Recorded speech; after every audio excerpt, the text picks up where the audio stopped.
Pemirsa, terima kasih Anda masih bersama kami. Ya, kita akan lanjutkan dengan informasi. Wali Kota Denpasar Ide Bagus Rai Dharma Wijaya Mantra membuka Wali Kota Cup yang ke-9 di Gor Lila Buana Denpasar. 34 cabang olahraga yang bernaung di bawah KONI Denpasar dilombakan dalam Wali Kota Cup kali ini.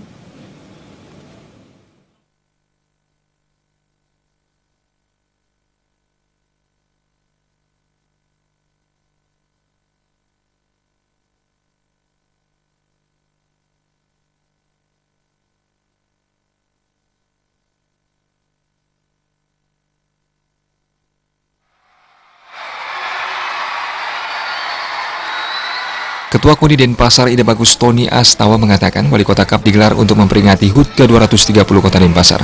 Ajang ini oleh KONI Denpasar dijadikan momentum memantau atlet sejauh mana proses pembinaan dan pembibitan telah dilakukan oleh masing-masing cabang olahraga. KONI Denpasar berharap Wali Kota Cup menjadi ajang pembinaan dan pembibitan atlet pemula di setiap cabang olahraga. Pada ajang Wali Kota Cup ini, setiap atlet diharapkan tampil sebaik mungkin. Wali Kota Cup ini adalah merupakan salah satu program dari kegiatan KONI Denpasar setiap tahun, sudah menjadi agenda rutin ya, menjadi kalender kegiatan kita untuk menjaring atlet-atlet usia dini, atlet-atlet muda Kota Denpasar yang potensial, yang kita nantinya kita persiapkan dalam Denpasar Emas untuk menyiapkan Porprov di Tabanan tahun 2019. Wali Kota Denpasar Ide Bagus Rai Dharma Wijaya Mantra mengatakan Wali Kota Cup ke-9 ini merupakan bentuk prestasi olahraga di tingkat Kota Denpasar sebagai batu loncatan ke arah prestasi lebih tinggi membela Kota Denpasar maupun Bali. Oh ya, karena ini kan merupakan suatu prestasi bagi mereka ya. Dan ini kita harapkan juga menjadi suatu atlet yang memang akan yang akan bertanding kepada tingkat yang lebih tinggi, dan mudah-mudahan ya kita bisa sportif. Kalau sudah jadi atlet kita, ya kita bisa membela kita sendiri nanti di Denpasar, itu yang kita harapkan.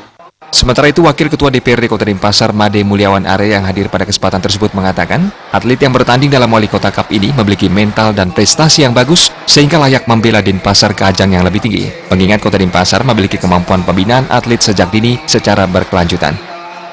Wali Kota Cup 2018 ini yang pertama mampu menjadi diri sendiri. Artinya mampu menjadi diri sendiri artinya dari siap mental, dari segi prestasi, dan juga akan membanggakan Kota Denpasar baik di tingkat Bali, tingkat nasional maupun internasional. Nah, dari segi pembinaan tersebut ini yang dimana Denpasar bisa memiliki atlet-atlet yang tangguh. Melalui Wali Kota Cup ke-9 tahun 2018 ini, KONI Denpasar membudayakan pembinaan untuk menjaring atlet berbakat. Dengan jumlah peserta sebanyak 4.500 orang, Wali Kota Cup kali ini berlangsung mulai 11. Adi Setiawan, Bali.